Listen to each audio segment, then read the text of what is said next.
Hi guys, thanks for tuning in to another video on ForgottenWeapons.com. I'm Ian. I'm here today at the Rock Island Auction Company taking a look at some of the guns that they're going to be selling in their upcoming February of 2017 regional auction. And we have one here that is quite old and in quite poor condition, but it's a really interesting gun, and everyone's seen pictures of these, I think, and I thought it was about time that we actually took a closer look at one. This is an Afghan Jezail, and it has this quite distinctive curved buttstock to it. There are a lot of different variants on this buttstock style, but they all have this really distinctive curve to them, which really makes them stand out. They are also typically very long. This is kind of one of the shorter ones, actually. They are typically relatively large caliber, between 50 and 75 caliber. This particular one is right about 65 caliber. And they are generally either flintlock or matchlock guns. Now these things were manufactured about 200 years ago, give or take, and they were the traditional weapon of Afghan tribesmen. And a lot of these, typically the way one of these would be manufactured would be from a lock assembly that was captured, stolen, or purchased from a foreign power, typically the British. A lot of these were originally made with captured British brown bess lock plates. Then a local gunsmith would manufacture a barrel and a stock and put the whole thing together. And then these things were pretty heavily decorated, inscribed, engraved, the works. They're personalized and made quite fancy in many cases because, the typical Afghan tribesman, it's not like he's got a gun collection back home. He's got his rifle, his Jezail, and it's kind of a point of personal pride to make it a really nice looking gun, or a very fancy gun at any rate. So these have a reputation of being extremely accurate rifles, and that the Afghans were basically a bunch of really talented snipers who just wailed on the British. And that is, there are elements of truth to that, and there are also elements of exaggeration to it. The biggest reason that the Afghans were able to substantially outrange British regulars with these is because these were in fact rifles. They were rifled, and the British were using smoothbore muskets. And in this way, these Jezails are actually relatively similar to the good old-fashioned American Kentucky or Pennsylvania rifle, where, as we did here, we had rifled bores. We had particularly long barrels because, especially with black powder, a longer barrel does actually give you reasonably increased muzzle velocity, more so than smokeless powder does.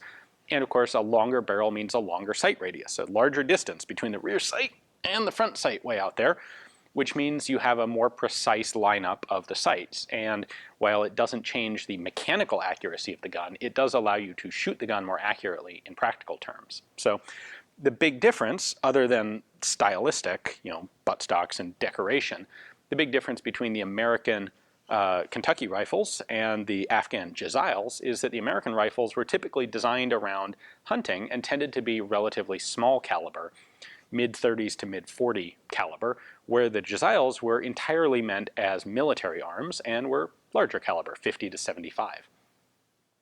They were particularly useful from elevated positions. The classic vision of the British defeat in Afghanistan is this British column marching down the center of a canyon or gorge with Afghan snipers up on the ridges above shooting down into the column.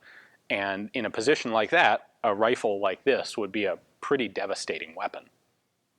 So really the first obvious question is, what's the deal with this stock? Now part of this is style, just custom. Something that people adapt and it just becomes the accepted norm. But these stocks actually might work better than you think. We're used to crushing our cheek down onto the comb of a stock in order to get what we consider to be the best sight picture. Well, these are a little bit different. Now, first off, these guns are so long that they were typically fired off of support sticks, shooting sticks, a monopod basically. And so you didn't necessarily have to try and support the whole weight of the gun. Then, you've got a section down here, a nice dropped buttstock that fits into your shoulder, and you can actually get a decent chin weld on the stock about this area. And I was a little bit surprised myself when I actually tried this. But from right here, I have actually a pretty decent contact right on the bottom of the jaw. I've got a nice sight picture, and we'll look at the sights here. These sights are better than you would expect for a rifle that looks like this. Right there. It's a good sight picture, and I'll tell you what, this works a lot better than you might expect. So the front sight on this rifle has unfortunately been worn down to basically nothing. But if we take a look at the rear sight, you'll find something a lot more intricate than we're used to expecting on a gun that looks like this. So normally you'd expect something like only a front sight post or only a bead. This actually has a 2-position rear aperture sight. And what that's going to do is give you one aperture for a close range shot and one aperture for a particular extended range. And exactly what ranges this gun's maker zeroed those sights for, I have no idea. But there you go. You have 2 actual sight apertures, and what you would do is look down through there, just like a modern peep sight.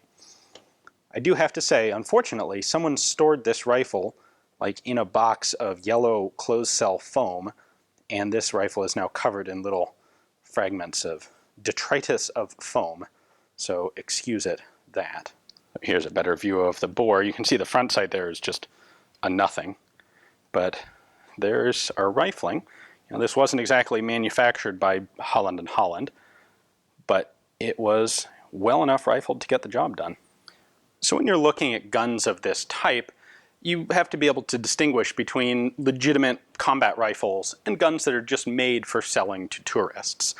And a number of the features that we've already looked at make me think that this is a legitimate rifle.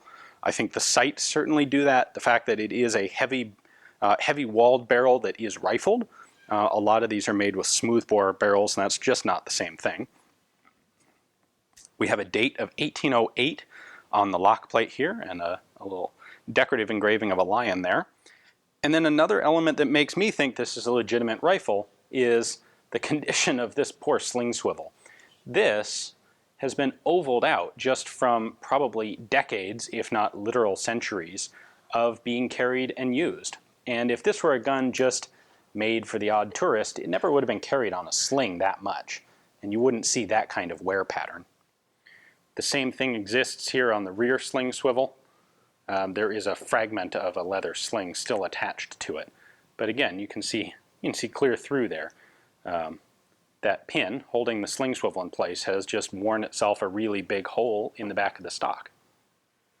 In addition, someone put some real effort into decorating this rifle. You can see that it's a Damascus pattern barrel, and then here at the muzzle and elsewhere along the length of the barrel, someone actually put in what appears to be a little bit of gold inlay.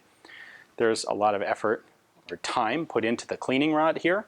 This is the handle end with this nice carved handle, or a machined handle to give you a good gripping surface. Then the other end has a slot for a cleaning patch in it. Overall, the more I look at this rifle, boy, the more I wonder what stories this thing would have if it could talk. Because I think this rifle has really been there and done that. There's always been a trade in basically tourist weapons out of the Middle East. These areas are crossroads for large parts of the world, and they've always had large numbers or substantial numbers of travelers coming through who are unacquainted with the area. And those people always find the local customs to be exotic and interesting, and so there's always been a demand and a desire for exotic, interesting guns from areas like Afghanistan or Pakistan. And so there's always been a market to make such things. And that's a little bit different from the actual production of rifles like this meant for actual combat use. And it takes some practice to identify which is which. You know, what's a tourist gun, what's an actual authentic gun, especially when you're looking at things that are now, like this thing, 200 years old. I'm certainly no expert in this subject, but I think the evidence with this particular one pretty well points to it being an actual military arm, as we discussed when we were looking at it up close. The biggest giveaway for me for a tourist gun is going to be a smoothbore barrel. There is no way that you will have this effective sniper weapon with a thin little smoothbore barrel. It's just not going to be accurate. So, if you'd like to own this one, or for that matter, if you're interested in having one of the tourist type guns, take a look at the link in the description text below. That'll take you to Rock Island's catalog page for this specific rifle.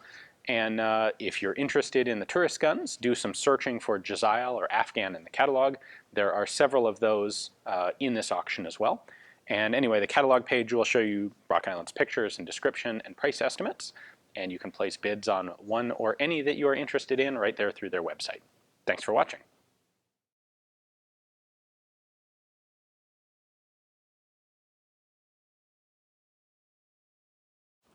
A great and glorious thing it is to learn for 7 years or so, the Lord knows what of that and this, ere reckoned fit to face the foe.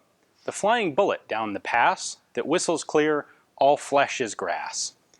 300 pounds per annum spent on making brain and body meter for all the murderous intent comprised in villainous saltpeter.